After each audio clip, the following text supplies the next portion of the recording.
Finally, after long time where we have been craving for at least a few good bull runs, the bulls are finally back. Last this week especially, it was a very bad time for a market. Now we have started to see a little bit of an uptrend going on, so we could see more. There is lot more good news. It's good news have started to come. First of all, I wanted to tell specifically about BLS International. you know BLS International today, it was up about 19. It gained a lot today. It gained a lot, then it gained gave everything back. Saying that everyone were selling BLS International without understanding the business. Its revenue model for the Indian MEA, it's only 30%. 70% of its revenue comes from visa comes from outside India. You know, market started reacting so violently. I think it lost about 17% that day.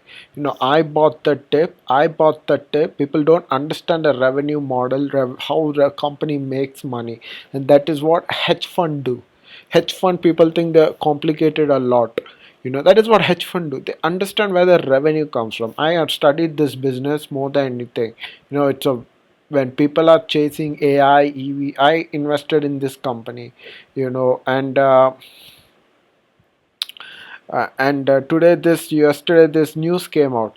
Delhi High Court squashes 2-year embarment of BLS International, where people were panic selling. This is the advantage of good moat advantage.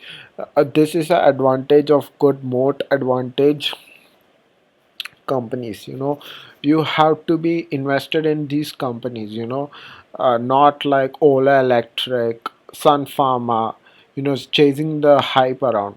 This is a very boring business. I wouldn't say people would invest in this is pure finance. This stock is for pure core finance nerds. This was in a heavy downturn for past few weeks. Then it shooted up like anything from the weekly time frame, uh, uh, because this company was not getting good name. Now with this news coming up, it could go even further. Even you look at a 6 months time frame, it shooted up like crashed crazily. This is when the news came out that debarment of that some categories, so they wouldn't get any contract. But people don't understand that it's just 30% of its revenue what it comes from. I added more into this stock. I bought like crazily. I bought invested in this company, and it shooted up. And after its Q2, no talk about that. No talk about its debarment. It produced great result. Normally companies don't do that. Even big companies don't do that. Even after producing bad result, this doesn't happen. But the company bad news, they don't promote good news. I was very skeptical whether this Q2 will be good, whether I should be adding more. But the Q2 gave me a confidence that the business is very strong and solid. I kept buying the dip.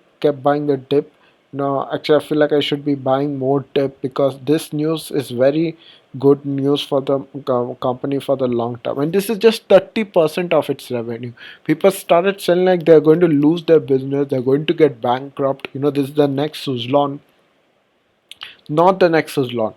Understand, people fail because they don't understand the business. 30% of its revenue only comes from this Indian category. Rest of most of its revenue is from outside, Cyprus, Kazakhstan, etc. People don't understand the revenue model, how company makes its money, and that is why you call an equity report in hedge fund industry. We use that to study the business, and based on that we make our investment decision.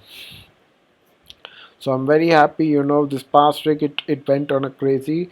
It makes me more confident to add more. Actually, I think I'll play, think actually I'm this is a lot of weightage is there in my stock, so I'm holding it as of right now. I wouldn't be buying anymore. but it has we could see a good upside potential in the future near soon.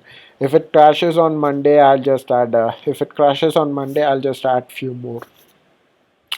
And Another thing is, I didn't know. I couldn't open the news why market is in a bull.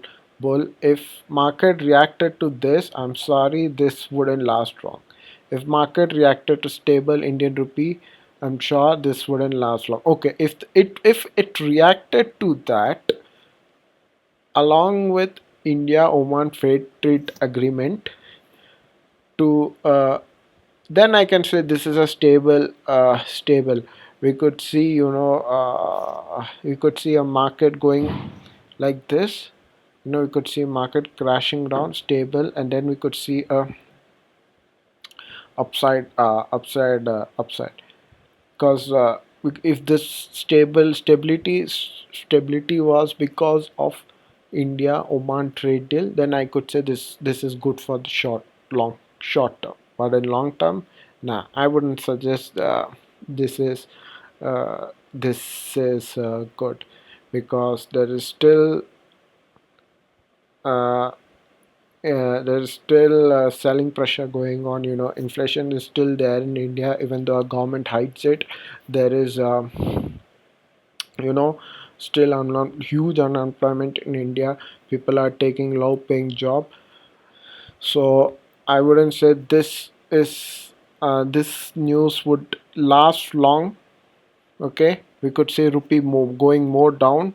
And I saw a news, I took even a short position. I didn't want, today was a bull run. I didn't want to take a I don't want to take any short position today, because I want to follow the trend. I want to follow the current of the river. I don't want to go the current against the current. you know I shot it. I thought, this would be short lived, so I shot at physics wala. I made a small loss around 105 rupees, but that's okay. When bull run, these stupid companies get good hype, so I am not so worried about it. Because the news came out that rupees could reach 96 rupees today, uh, 2000 in 2036. So gave me a sign of a bearish signal. I entered a short position, but it didn't go. Market went on a bull run, but that's all right. It was my mistake.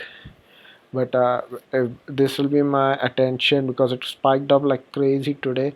Spiked up like crazy, and it gives me more shorting advantage on Monday if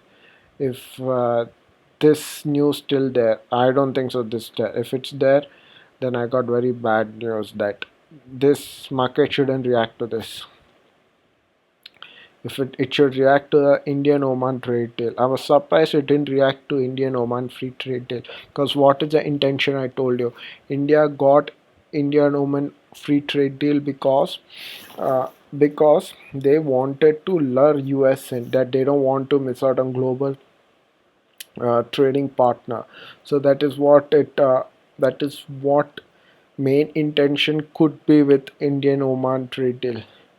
And another good news is that weak India is good for export, and that is what I told you also, right? Trade with Indians. Pharmaceutical is one of its main revenue for US.